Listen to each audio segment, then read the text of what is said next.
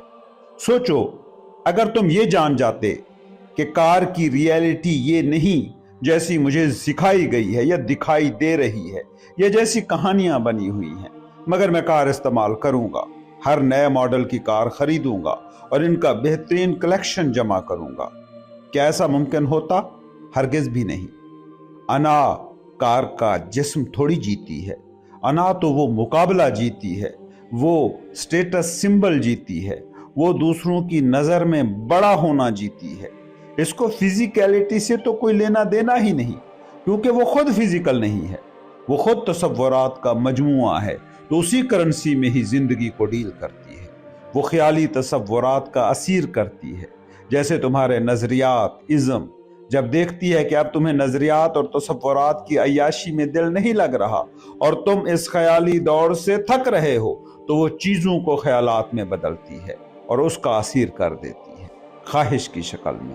سوچو، دنیا ترقی کر جائے اور ہر بندے کا ٹرانسپورٹیشن موڈ ہوائی ہو جائے، تو کیا یہی فراری اور مرسڈیز اور جو بھی بڑی کاریں ہیں، کیا تم ان سے ویسے ہی چمٹو گے جیسے اب چمٹے ہو؟ سوچو، مٹی کو وہ مقام مل جائے جو سونے کو حاصل ہے، تو تم کیا جمع کرو گے؟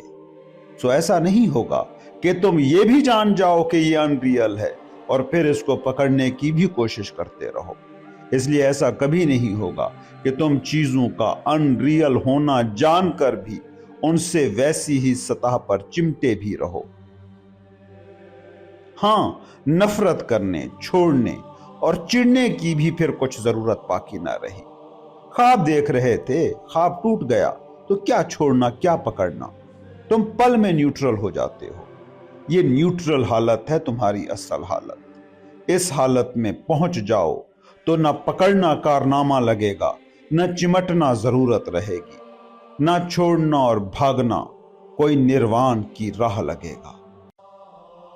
انا کے علاوہ اگر تم کچھ بھی نہیں ہو، اپنے بارے میں، ارد گرد کے بارے میں، دنیا اور آخرت کے بارے میں اگر سنا گیا ہی تم ہو تو یہ ہے انا۔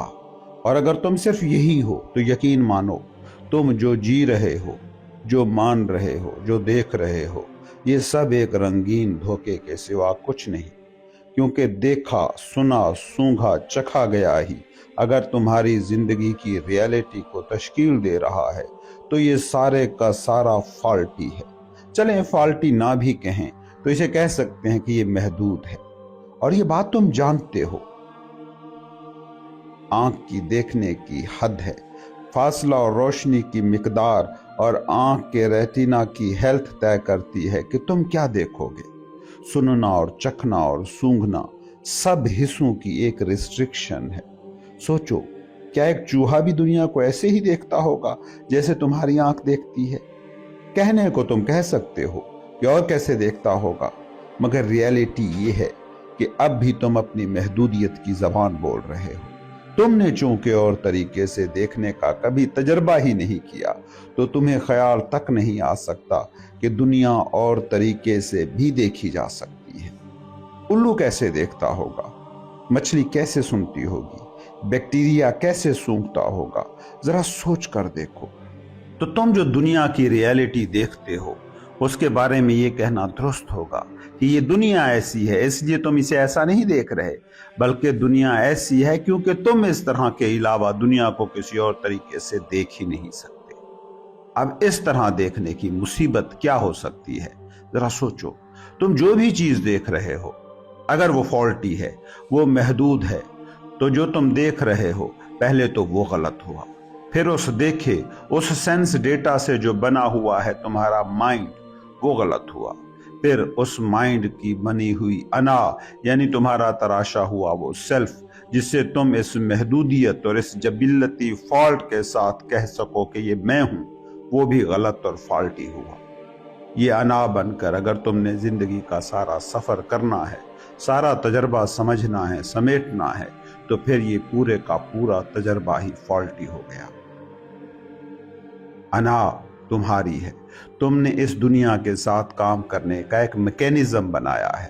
یہ کام چلاؤ ارینجمنٹ ہے جو دوسرے کے تناظر میں بنایا گیا ہے۔ یہاں تک کوئی خرابی نہیں ہے، کیونکہ اس میں وہ بھی موجود ہے جس کی انا ہے۔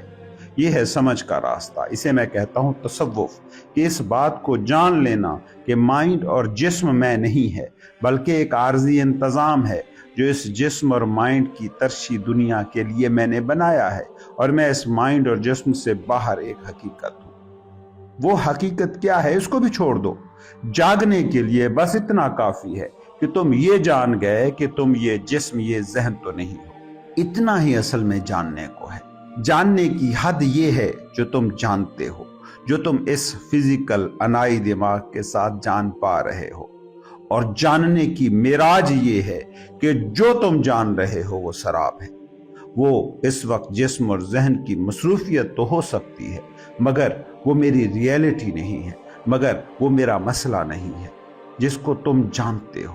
حقیقی جاننا بھی اسی دائرے میں کام کرتا ہے۔ مطلب تمہارا جاننا یہ تھا کہ یہ جسم، یہ ذہن، یہ ہوں میں۔ حقیقی جاننا بھی اسی جسم اور ذہن کے بارے میں ہوگا کہ یہ میں نہیں ہوں۔ یہی ہے حقیقی علم۔ تم صحت کی ڈیفینیشن کرو تو کیسے کرو گے جب کوئی بھی بیماری نہ ہو؟ تم حقیقت کی ڈیفینیشن کیسے کرو گے جب کچھ بھی غیر مستقل، عارضی، تکلیف دہ، بے چین کرنے والا، زمان و مکان کا قیدی عنصر نہ رہے؟